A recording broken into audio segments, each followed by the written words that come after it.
Yes, now, and welcome back to episode 144 of the Top Loader podcast. And this is the last solo podcast of 2024.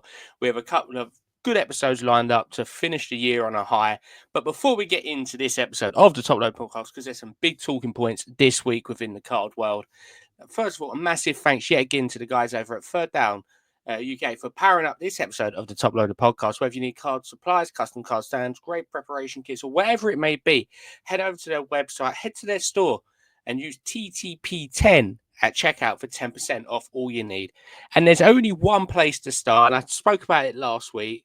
I have visited the Fanatics collectible store at White City, Westfields in London. Very, very nice store. Obviously it's a pop-up store, so it's not designed to be big. There was a picture over on my Instagram of the outside of the store, and as I got there on a Saturday, they've just put some of their memorabilia out for sale, which was quite cool. But before I get into more of the inner workings, I'll give you a brief rundown of what the store is like. So it's a similar things to some of the stuff they do at card shows. So they have a make your own card machine. There's a grab machine which has a load of match attacks in it. Then you've got load of products, a few singles, a lot more memorabilia. And then with the boxes, it's most of the boxes that you will find on the Topps UK website still in stock from last year's flagship, so F1 Chrome to Arsenal Forever, Man City Blue Moon, Midnight UFC, baseball, ran to the brand new team sets that have come out. Merlin Chrome. So there's some nice products. There's a nice array of products. I was hoping for maybe a bit more singles. The actual singles that they have available at that store is very minimal. I'd probably say for the football world for us, 15 singles maybe. But they said they're going to get a lot more in the long run. Over to the memorabilia was actually quite cool. In the back left-hand side of the store, they had 4 signed shirts: an Erling Haaland signed shirt, Lionel Messi signed shirt, Stephen Curry signed jersey, and then a Pele signed shirt, which was really nice. And there was a few other cool bits as well. There was a Patrick Mahomes signed ball, Tom Brady signed ball, Victor Wembanyama signed ball, Tom Brady half and half Patriots and Buccaneers signed helmet. A few Harry Kane balls and signed photos. So it was quite a cool store. It was quite a nice experience. I know this Friday coming, I've entered the ballot. Hopefully I will win and be able to go along to it. They're doing I think it's the flagship launch night. Dominic Solanke will be there and present. Hopefully it'll be a nice one to win in a ballot to go along to an event. Obviously it's a shame it's not an Arsenal player. But nevertheless, still quite a cool concept. I know they're doing a few giveaways. I think there's food and refreshments on arrival, goodie bags and stuff like that. But it would be nice to go to the first event at that store this coming Friday of when the podcast comes out. Other things I thought about the store, I did pick up a Arsenal team set, which I have, Arsenal fan set, I believe. I always get these mixed up, these ones. Got one of these. It's $19.99, just a cheap rip. Got a Kim Little to 150, I think it was. So for me, probably preferred hitting an Arsenal women's player in the cards, but just a nice cheap one to rip whilst there. They did have women's chrome there, £120 a hobby box, which, look, we're not kidding ourselves. They're not going to sell any of them boxes at £120 each. So, yes, obviously they're only going to sell it for retail. So, be quite intriguing in the long run what they do with that store. I know, obviously, this is a pop-up store. It's not full. It's just for the festive period, which is going to be quite intriguing. How many other events they do there. But I still say go ahead, go and check it out. Don't rush there. Don't go out of your way for it, though, I'd say. I think that's the main thing. Don't go out your way. You'll probably be, I don't know if disappointed is the right word, or it's just one of them. It's not nothing special. That's the best way of putting it. It's nothing special. So if you're in the area, go and check it out. Don't go out your way. That's how I personally see that store. But like I say, some of their cool events, it probably will be worth going out your way like this. If you can enter the raffle, I believe the ballot is still available. If you head over to Topps UK, Instagram or Twitter, then there's a little form to fill out. You fill that out, and if you do win, it's you and a +1. So good luck on that one. Hopefully, I'll be able to see you there, but highly doubt I'll win. Hopefully, highly doubt with only 10 winners. Moving away from that, there's another interesting talking point about tops. And me and my good friend Bart's have been talking about this. And I mentioned it last week or the week before. I can't remember which episode it was. That on Black Friday, Tops released Team GB again, which I thought was quite intriguing. Of where have they found these boxes? Like, it just seemed a bit questionable in my eyes. And for that set, for people who don't know, there's three really big autos, in my personal opinion, that I haven't seen come up much. Sir Andy Murray, Alex Yee, and Sky Brown. I've opened my two personal boxes. I should have had the cards play. I've got them just behind here. I hit two Sky Brown autos, which was, I thought at the time, wow. Well, I haven't seen none of her autos. Then Bart's follows with a 10 box break from the same allocation that mine come from. Hit 10 Sky Brown autos in 10 boxes, 3 to 10 and 7 to 25. And he donated 2 boxes to a charity stream. You're probably going to guess where this is going. Guess what they hit? Yep, you got it. 2 to 25 Sky Brown autos. So, of what we know so far, 14 of the boxes that have been ordered from Black Friday on Tops all have Sky Brown autos in them, or I'm led to believe they've all had Sky Brown autos in. So it's quite an intriguing one. The question I'd love to ask Tops, and I know they probably wouldn't ever come back to it, but where were these boxes? Where were these cases? Why was they not sold on the initial release? Why do you have to hold products back? Like, why? They do it with every single product. They do it in waves. They do releases in waves, and certain allocation comes available each time. But for these creator sets, I'm going to use quotation marks, that print on demand sets like Team GB. Well, it's not print on demand, is it? Because you've just held a case back. Just put them on sale in the beginning, let it sell out, and then that's print on demand. But like, we can't be too picky when they've actually made a good set. But why hold all these products back? They've done it with the 100 as well. So what else are they holding back? They holding back Women's Sapphire. They holding back Dynasty. They open whatever it may be. What is there still at their warehouse that they're not selling out? Is it in the Spanish warehouse, German warehouse, Italian warehouse? Where is it? Because there's stock out there that people want to buy that Tops are just holding on to. Is there a plan of holding it for a certain reason? Then fair enough, but you got to let us know, because some of the chase cards out there that people want, which have never surfaced, could just be sitting in a Tops warehouse somewhere, and I don't think that. Personally, I don't think that's fair. But moving on to the next one, I think it's a ongoing discussion / talking point, and that is Whatnot. Another Whatnot scandal has appeared, and it seems like every major release there is a major issue of Whatnot. And it's got to be coming to a point now where something has got to be done, or something's got to be put in place to try and limit these chances of happening. There's two different routes I'm going to go down. And the first route, I'm going to go from a Whatnot perspective. We're not silly. We know what their business mind is telling them. Their business mind is the more people that are on our system, the more people are selling, the more people are buying, the more money we're making. Simple as the bottom line is more people on the app, more people, more money. However, there's got to be some sort of vetting procedure or something in place for when these scammers who go on there, if that's what you want to call them, because there's so many things that happen. It's not just the UK, it's US as well. But for context, for anyone who hasn't heard, as of recording this, there's been no update on the situation, so it could all be sorted now. But as of recording this, the one-of-one Sapphire selection Woody from Disney Sapphire was pulled. Massive card. And the person who got in the break has not received any updates on their card or anything like that. The person's pulled it. I believe they've deleted their account and everything like that. And it's not the first time. We've seen this multiple times. There was a Lamine Yamal in America, I believe, that done exactly the same thing on that release. But literally anyone, all right, in a way, people are like, it's good that anyone get it, but should it be easy for every single person to be able to just message Whatnot, just go on their app and sign up and then start selling?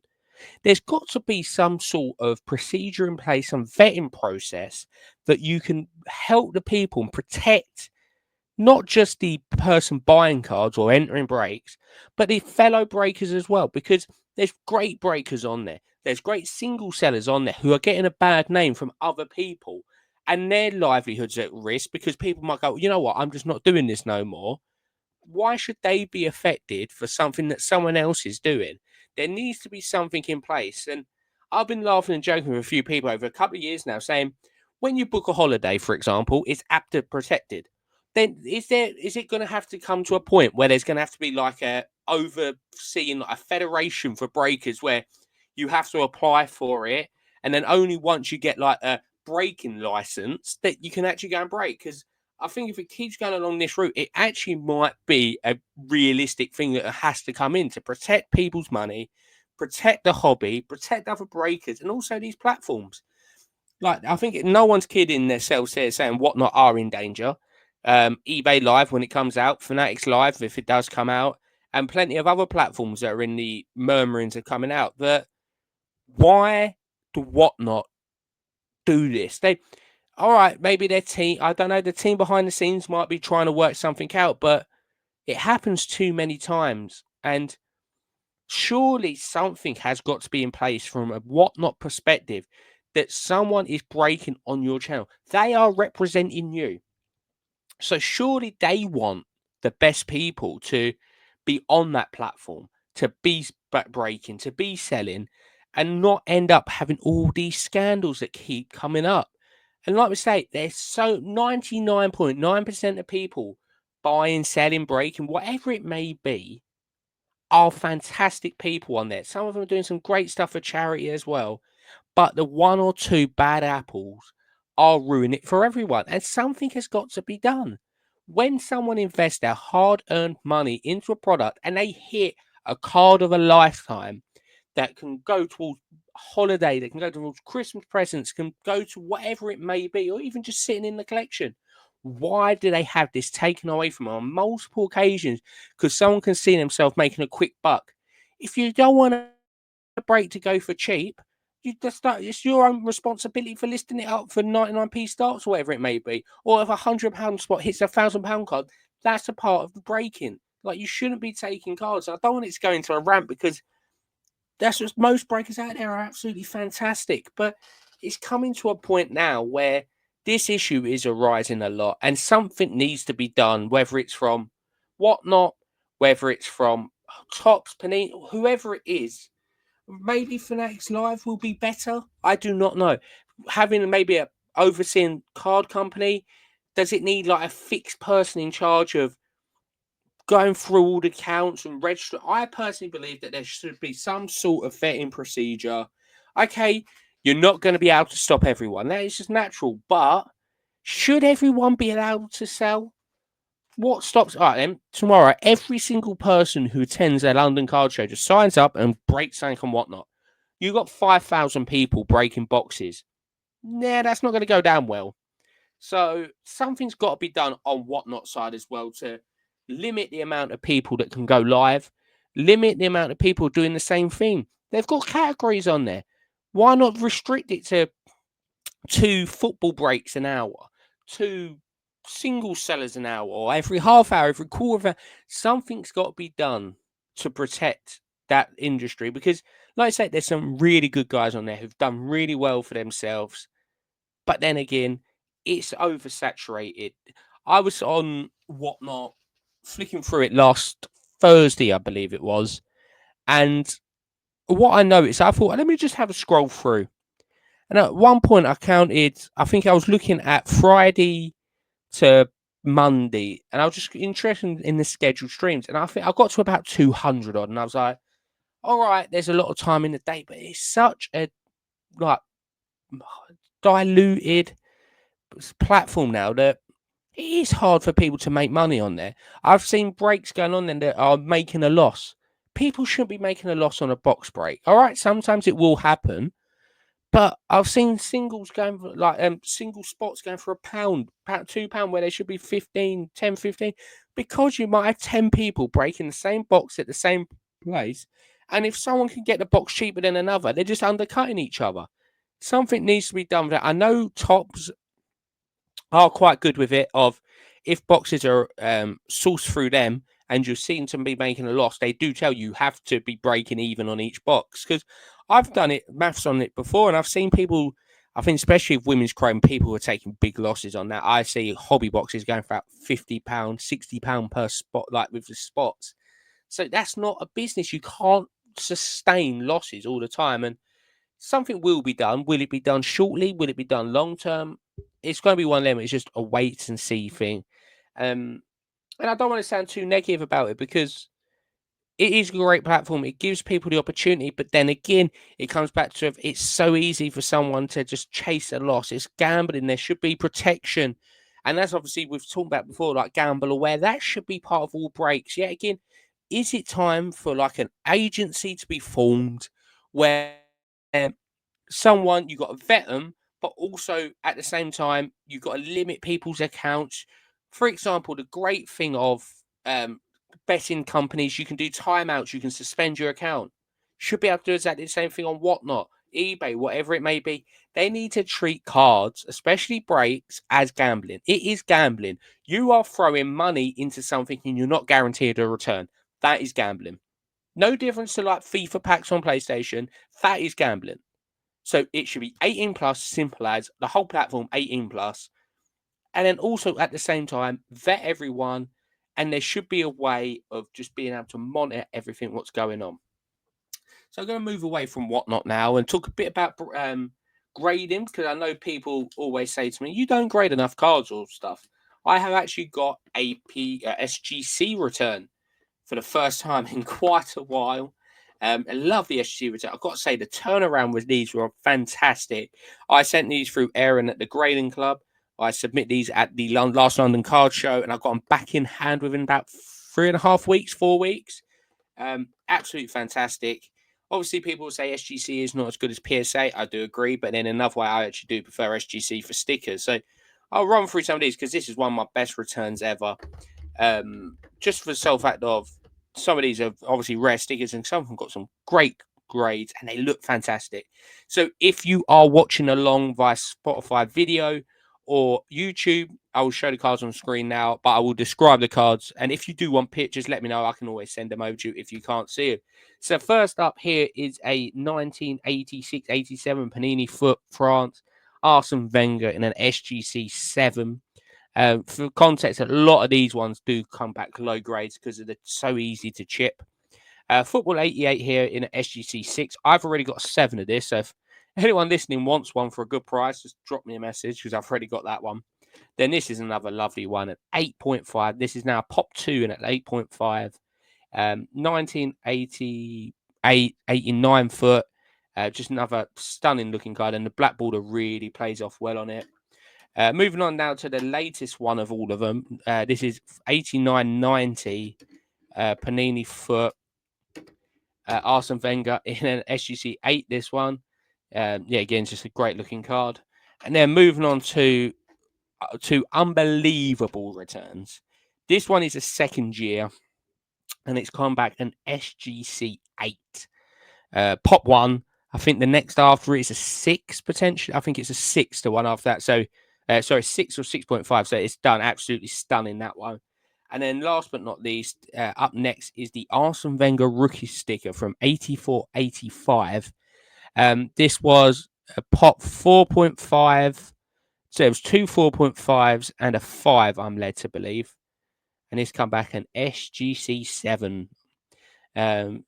I do feel old at times, and this sticker is 12 years older than me, and it's definitely looking in better condition and in one piece, which is quite amazing. So just talking about SGCs, it's a perfect segue into what I wanted to talk about. Obviously, it's slightly different this time of year of the festive period that delays can consume with grading due to the fact that there's bank holidays in the States. But SGC is a very viable option for making a quick turnaround. If a card is received at SGC, it is graded within 10 days. Whereas that is for about 15 to 20 pounds. So say 20 pounds. For that amount of money and that turnaround time, you're looking probably 60 quid to 70 quid with PSA. So say, for example, you're sending off 5 cards with PSA at £300, say, on regular. You could do 20 cards with SGC. Yes, you won't get the same margin in terms of profit on the 10s. However, the time it takes to maybe get a value back, you could do 3 SGC submissions. Right, you might make 60% of the profit of what you would make on SGC in comparison to PSA. But if you do that 60% and then 60% and 60%, it could be very viable. So I do tell people, do look out for SGC because I personally like SGC. Don't get me wrong, I have 10 cards at PSA at the moment. So I'm not saying don't use PSA, but always keeping the option of SGC, especially for stickers, in my personal opinion. But SGC is a very viable option for a quicker turnaround to get a quicker profit. Don't worry, PSA will always be the big profit. However, SGC will do very well, especially in the vintage market and the sticker market. So do give that close attention. Talking about grading, PSA specials are ongoing for the festive period. At the moment, I believe it's PSA regular is down to about $55 area, if I'm led to be correct, which is a fantastic price. It's meant to be in 2 to 3 weeks, I think, turnaround from when they receive it. I currently have 2 cards off at PSA regular at the moment, which are at PSA, which I hope to have in hand before Christmas, but potentially could just be afterwards. So when the grades do pop that, I will be putting them on my Instagram. So they're 2 of my favorite cards within my PC. 2 1-of-1s as well, which I don't normally grade, but it was time to get these 2 graded. So they're at PSA. But I definitely think now, for me, it's a case of grade. Buy, but grade, because A, protect your asset, protect the cards that you've got, and B, if you are going to move it on, in my personal opinion, it's always better to sell slabbed. Don't get me wrong, the British market and London Card Show does love a single raw. It does, because there's the upside of the grading. However, if it's already graded, it's just so much nicer. Someone doesn't have to hassle with grading it. It's got the UV protection and everything like that as well. So obviously every card is going to be slightly different. That's just natural. Every card will be different. For example, I wouldn't send my Road to Carthage Red Sapphire to 5 to SGC. That would only ever go to PSA. However, my Mariana Caldente Fresh Kick stickers from the WSL, that's only ever going to go to SGC, in my opinion. Fingers, SGC. Dennis Bergkamp Tyrion Reese stickers from the late 90s, early 2000s. For me, SGC. I know most people will say no, PSA, but for me, that is an SGC one. So I'm always intrigued. So reach out if you are listening to this. If you are going to grade cards, you've got cards at grading. What do you prefer? Do you like SGC? Do you just discredit it altogether? Do you like PSA? Is there another grading agency that you use? But let me know. So I'm quite intrigued on that one. But I have got a couple of pickups as well before I talk about my last talking point. Got 2 of these, another 2 cards for the women's PC. And this first card is going to just show you what the women's market's like and why it's great for us collectors. So the 2, in my eyes, apart from Rosa Carthage, being very biased, the 2 chases is Corvantina from Lyon, and it's Linda Caicedo from Real Madrid. And they do feature on a dual auto, and I'm going to show it off here. I have picked up one of their dual autos, 225, number 10 of 25, which is Caicedo jersey number as well. Picked this up for £41, which I thought was just ridiculous, really. One a dual auto 225 of 2 of the chase people in the set is a third of the price of a hobby box. If you hit this in a hobby box, this would be a third of your money back. Just crazy. They're not £120 them hobby boxes. And then an auction run by our very good friends over at Football Cards Direct, a Mariana Caldente from the Bonmati set to 5. It's just such a lovely parallel, this one. Going into the Mariana Caldente PC, which I'm slowly working on. Absolutely lovely cards.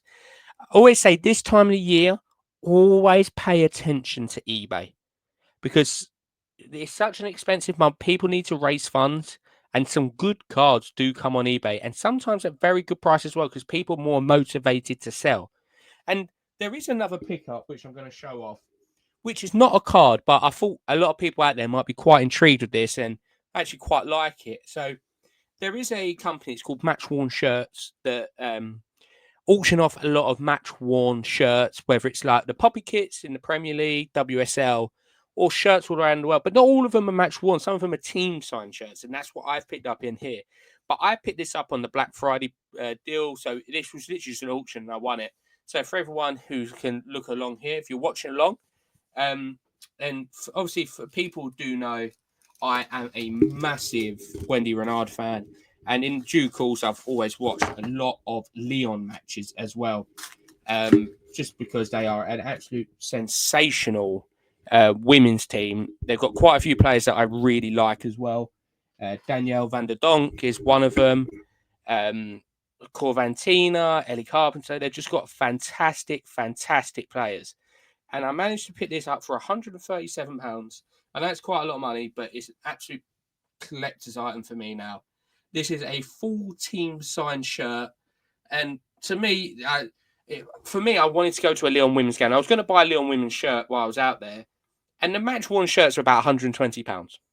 Sorry, they're match issue ones. This is a match issue one, signed by the whole squad. And I got it for 140. So this is one of my favourite pickups of this year. I think it's just absolute beautiful. Having all of them as well. And I love this kit as well. It's a lovely badge on it. Got the star on there as well. Obviously, lovely big Wendy Renard autograph up there. But just a niche one to have, like a different, obviously, not card related, but I thought I'd show that off. And I've got one last talking point before I let all of you go along your merry way in December. And it is what obviously people for their music have seen Spotify Wrapped come up, but for us podcasters, and people are very fortunate to have podcasts, get a content creators one, and it's a bit overwhelming at times when I do look back on the year, and it's one of them times it kind of sinks in that how many people out there are listening to the content and watching along, and I know YouTube say all the time, but it's just a massive thank you. It means a lot. The motivation for the podcast goes in waves. You really want to do it. Sometimes you contemplate what should you do in the future, but after seeing this, it has motivated me for 2025 to be the big year of the Top Loaded podcast. We've grown in subscribers, we've grown in followers, we've grown in viewers, unbelievably this year. We've been watched every week in 11 different countries, which is mind blowing that people around the world are watching this podcast. But like I say, a massive thank you from the bottom of my heart to every single one of you out there who shows love, follows along, supports, whatever it may be. It does mean the world. And next year is going to be a massive year.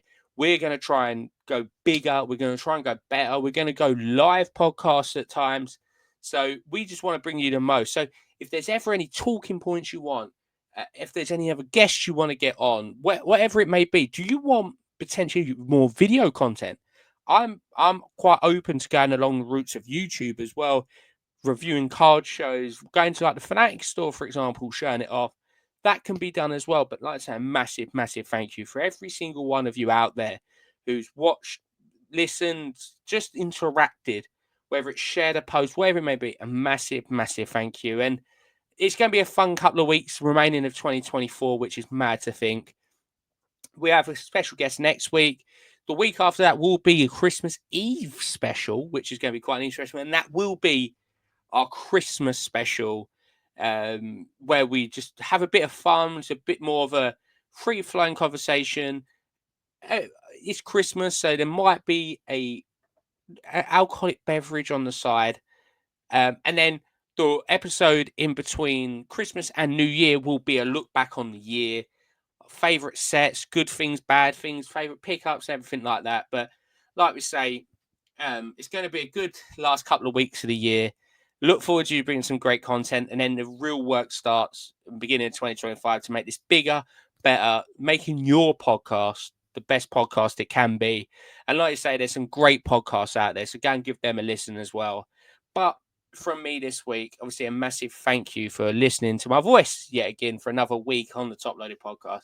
144 episodes is down. We're closing in on 150, which will be in I think about February time of 2025, which would be great. But I hope everyone out there is doing well. But most importantly, massive thanks to the guys over at Third Down UK for powering up this episode of the Top Loaded podcast. Whether you need cards, stands, custom grades, that's see. Look, I've even messed that one up now. I'm thinking too much of all the nice words. If you need any card supplies, custom card stands, great preparation kits, or whatever it may be, check out their shop, check out their website, head over to their Instagram, or use the link in our bio. Use the code TTP10 at checkout for 10% off all of your needs. But I hope everyone out there is staying safe, doing well, enjoying the festive period if you are celebrating.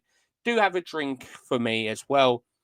But hope you're buying, selling, trading, and all that good jazz.